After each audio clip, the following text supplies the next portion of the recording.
ഇനി നിങ്ങൾക്ക് ഇവിടെ എന്തൊരു കാര്യം? നിങ്ങൾ ഇറങ്ങിപ്പോയി. അപ്പൊ ഞാൻ പറഞ്ഞു ഞാൻ പോണില്ല, എന്നെങ്കിലും അവർ ഇറക്കാൻ വരണമെങ്കിൽ വരട്ട്, അപ്പോഴും എന്നെ തൂക്കി കൊല്ലണമെങ്കിൽ കൊല്ലട്ട്, ഇല്ലെങ്കിൽ രാജന്റെ ഒപ്പം കൊല്ലട്ട്. രാജൻ ചത്തല്ല ഈ പേരും പറഞ്ഞ് എന്നെയും കൊല്ലണവര്, 2 പിള്ളേരെയും കൊല്ലണവര് കൊന്നിട്ട് അങ്ങ് പോട്ട്. നമസ്കാരം.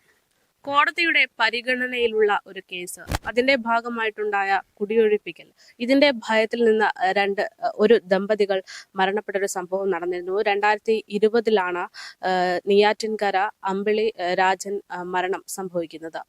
അതേ തുടർന്ന് നിരവധി സംഭവങ്ങളാണ് ഉണ്ടായിരുന്നത്. അതായത് രാജന്റെ മകൻ വളരെ വൈകാരികമായിട്ട് ഇടപെടുകയും അച്ഛന്റെയും അമ്മയുടെയും മൃതദേഹം സംസ്കരിക്കാൻ അടക്കാൻ ഈ വീട്ടുമുറ്റത്ത് പറ്റില്ല എന്ന് പറഞ്ഞപ്പോൾ ഞാൻ ഇവിടെ തന്നെ അടക്കും എന്ന് പറഞ്ഞ് വളരെ വൈകാരികമായിട്ടുള്ള ആ ഒരു വാർത്ത നമ്മളൊക്കെ ശ്രദ്ധിച്ചതാണ്.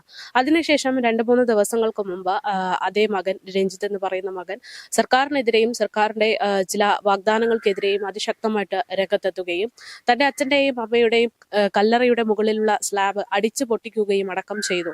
അത് മാത്രമല്ല, സർക്കാർ നൽകിയിട്ടുള്ള പണം, ധനസഹായം അതിനി വേണ്ട എന്ന് പറഞ്ഞുകൊണ്ട് സ്വന്തം ആധാർ കാർഡ് ഉൾപ്പെടെ ബാങ്ക് പാസ്ബുക്ക് അടക്കം വീടിന് മുന്നിൽ വെച്ച് കത്തിച്ച് വളരെ വലിയൊരു സാഹചര്യമാണ് ഇവിടെ ഉണ്ടാക്കിയത്.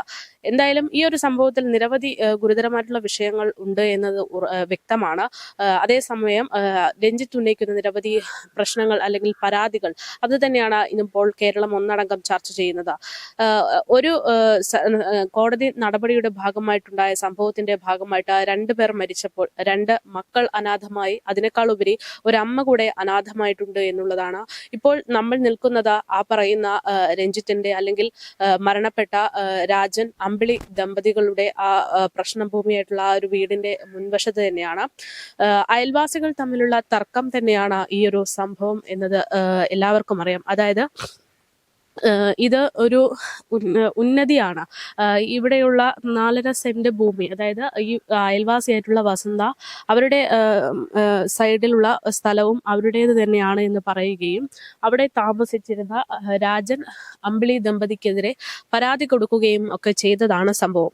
അങ്ങനെ പരാതി കൊടുത്ത് കോടതി വിധി എന്നുള്ളത് കാത്തു നിൽക്കുമ്പോഴാണ് കോടതിയുടെ പരിഗണനയിലുള്ള കേസ് പരാജയപ്പെടാനുള്ള സാഹചര്യം ഉണ്ടാകാനുണ്ട് എന്നുള്ള ഒരു സൂചന ലഭിക്കുന്നത്.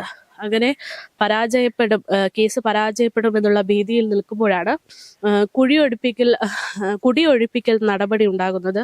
പോലീസും അധികാരികളും ഒക്കെ ഈ വീടിന്റെ മുൻവശത്ത് എത്തുന്നു. ആ സമയത്താണ് ഇവര് 2 പേരും കൂടെ ചേർന്നുകൊണ്ട് ശരീരത്തിൽ പെട്രോൾ ഒഴിക്കുകയും കയ്യിൽ തീ പിടിക്കുകയും ചെയ്ത് ആത്മഹത്യാ ഭീഷണി മുഴക്കുന്നത്. ഇതിനിടെ പോലീസുകാരുടെ ഇടപെടൽ ഉണ്ടാകുകയും പോലീസ് തീ തട്ടിമാറ്റാൻ ശ്രമിക്കുകയും ചെയ്യുന്നതിനിടെ ഇവർ അമ്പിളി രാജൻ ദമ്പതി മരണപ്പെടുകയായിരുന്നു. പൊള്ളലേറ്റാണ് മരണപ്പെട്ടത്. ആ ഒരു സംഭവമാണ് കേരളം ഒന്നടങ്കം അന്ന് ഞെട്ടലോടെ കണ്ടത്. ഇതിനുശേഷം ഇപ്പോൾ കഴിഞ്ഞ ദിവസം ഉണ്ടായ പ്രശ്നം എന്ന് പറയുന്നത് ഈ അമ്പിളി രാജൻ ദമ്പതികളെ സംസ്കരിച്ച കല്ലറ ഇളയ മകനായിട്ടുള്ള രഞ്ജിത്ത് പൊളിക്കാൻ ശ്രമിച്ചതാണ്. സർക്കാരിനെ വിശ്വസിച്ചത് അബദ്ധമായെന്ന് പറഞ്ഞാണ് രഞ്ജിത്ത് ഇങ്ങനെയൊരു പ്രവൃത്തിക്ക് മുതിർന്നത്. അതേസമയം കോടതി നടപടികൾ തുടരുകയാണ് എന്നും വിധി വരാൻ വൈകുമെന്നുമാണ് കേസിലെ അഭിഭാഷക വ്യക്തമാക്കുന്നത്. ഭൂമി സംബന്ധിച്ച കേസിൽ കോടതിയുടെ മുൻ ഉത്തരവ് തുടരാൻ അറിയിപ്പ് ലഭിച്ചെന്ന് ആരോപിച്ചുകൊണ്ടായിരുന്നു കഴിഞ്ഞ ദിവസം രഞ്ജിത്ത് ഇത്തരത്തിലുള്ള ഓരോ പ്രവർത്തനങ്ങൾ ചെയ്തത്. 2020 ഡിസംബർ 22 ഈ കേസിന് ആസ്പദമായിട്ടുള്ള സംഭവം ഉണ്ടാകുന്നത്. ഭൂമിയുടെ ഉടമസ്ഥാവകാശം സംബന്ധിച്ച് രാജനും അയൽവാസിയും തമ്മിൽ ഒരു തർക്കമുണ്ടാകുകയായിരുന്നു. ഇതേ തുടർന്നാണ് ഇങ്ങനെയൊരു സംഭവം നടക്കുന്നത്. ഈ വസന്ത എന്ന് പറയുന്ന ആൾ അവരുടെ ഉടമസ്ഥതയിലുള്ളതാണ് ഈ ഭൂമിയെന്നും ഇത് തങ്ങൾക്ക് വിട്ടു നൽകണമെന്നും പറഞ്ഞുകൊണ്ടാണ് പരാതി നൽകിയത്. അതേസമയം ഇതൊരു ഉന്നതിയാണ്. ഓരോ വ്യക്തികൾക്കും അല്ലെങ്കിൽ ഓരോ കുടുംബത്തിന് ജീവിക്കാൻ സാഹചര്യം വളരെ കുറവുള്ള കുടുംബത്തിന് സർക്കാർ 4 സെന്റ് എന്നുള്ള രീതിയിലാണ് സാധാരണഗതി സാധാരണഗതിയിൽ ഉന്നതിയിലൊക്കെ വീട് കൊടുക്കുന്നത്. അത്തരത്തിൽ ഓരോരുത്തർക്കും കൊടുത്ത സ്ഥലത്തിൽ പെടുന്ന ഒരു സ്ഥലം തന്നെയാണ് ഇത്.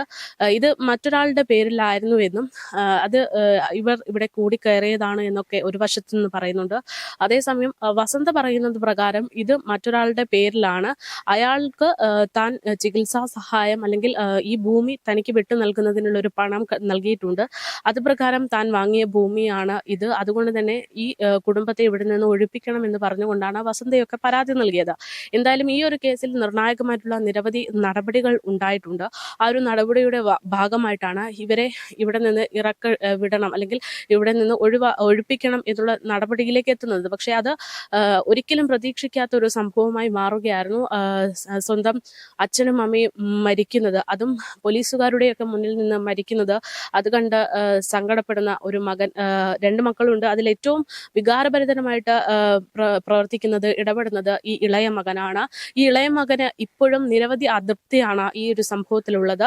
തന്റെ അച്ഛനെയും അമ്മയെയും കൊന്നു, അവരെ ഇപ്പോഴും നീതിന്യായം സംരക്ഷിക്കുന്നു എന്ന തരത്തിലുള്ള ആരോപണങ്ങളൊക്കെയാണ് രഞ്ജിത്ത് ഉന്നയിക്കുന്നത്. അത് മാത്രമല്ല, മുഖ്യമന്ത്രി പിണറായി വിജയന്റെ സർക്കാർ, അദ്ദേഹം 10 ലക്ഷം രൂപ ഈ 2 മക്കൾക്ക് വേണ്ടിയിട്ടും രഞ്ജിത്തിനും സഹോദരനും വേണ്ടിയിട്ട് 5 ലക്ഷം രൂപ വീതം 10 ലക്ഷം രൂപ നൽകിയിരുന്നു. പക്ഷേ ആ പണവും വേണ്ട, ജനങ്ങളുടെ കണ്ണിൽ പൊടിയിടാൻ വേണ്ടി മാത്രമുള്ള ഒരു സർക്കാർ നടപടിയാണ് ഈ ഒരു സംഭവത്തിൽ ഉണ്ടായിട്ടുള്ളത് എന്ന് പറഞ്ഞുകൊണ്ട് രഞ്ജിത്തിന്റെ പേരിലുള്ള പാസ്ബുക്കും ID കാർഡ് അടക്കം കത്തിച്ചതായിട്ടാണ് കഴിഞ്ഞ ദിവസം നമ്മൾ വാർത്തകളിലൊക്കെ കണ്ടത്. അത് മാത്രമല്ല, സംഭവത്തിന് ശേഷം രഞ്ജിത്ത് ഇവിടെ നിന്ന് എവിടേക്കോ പോയിരിക്കുകയാണ്. എവിടെയാണ് എന്നതിനെ കുറിച്ച് കൂടുതൽ വ്യക്തതയില്ല. എന്തായാലും സംഭവത്തിൽ ഇനിയും ഇടപെടലുകൾ ഉണ്ടാകും എന്ന് തന്നെയാണ് റിപ്പോർട്ടുകൾ വ്യക്തമാക്കുന്നത്. അന്വേഷണം തുടർന്ന് വരികയാണ്. നിലവിൽ ഈ ഭൂമിയുടെ പേരിലുള്ള ഈ തർക്കം മുന്നോട്ട് പോകുന്നു എന്ന് തന്നെയാണ് ഇവരുടെ അച്ഛമ്മയും ഇപ്പോൾ പറയുന്നത്. അതേസമയം നാട്ടുകാരുൾപ്പെടെ എല്ലാവരും ഈ ഒരു വിഷയത്തിൽ അതിഗുരുതരമായിട്ടുള്ള ആരോപണങ്ങൾ അടക്കം ഉന്നയിക്കുന്നുണ്ട് എന്നുള്ള വിഷയവും അവർ ചൂണ്ടിക്കാട്ടിയിട്ടുണ്ട്. അച്ഛനും അമ്മയും, അതായത് രാജനും അമ്പിളിയും, മരണാനന്തരം ക്രൈംബ്രാഞ്ച് ഈ വിഷയത്തിൽ അന്വേഷണം നടത്തിയിരുന്നു. അപ്പോൾ ആ അന്വേഷണത്തിൽ ഇവർ കുറ്റക്കാരായിട്ടുള്ള രീതിയിലാണ് നടപടികൾ വരുന്നത് എന്ന് പറഞ്ഞുകൊണ്ടാണ് കഴിഞ്ഞ ദിവസം രഞ്ജിത്ത് ഈ ഒരു പ്രശ്നങ്ങളൊക്കെ ഉണ്ടാക്കിയത് എന്നുള്ളതാണ്. ഈ കേസിൽ ഇവരുടെ വക്കീലാണ് ഈ കാര്യങ്ങളൊക്കെ രഞ്ജിത്തിനോട് പറഞ്ഞത് എന്നുള്ള തരത്തിലുള്ള റിപ്പോർട്ടുകളാണ് നമുക്ക് ഈ വീട്ടിൽ നിന്ന് അച്ഛമ്മയോട് സംസാരിച്ചപ്പോൾ മനസ്സിലാകാൻ സാധിച്ചത്.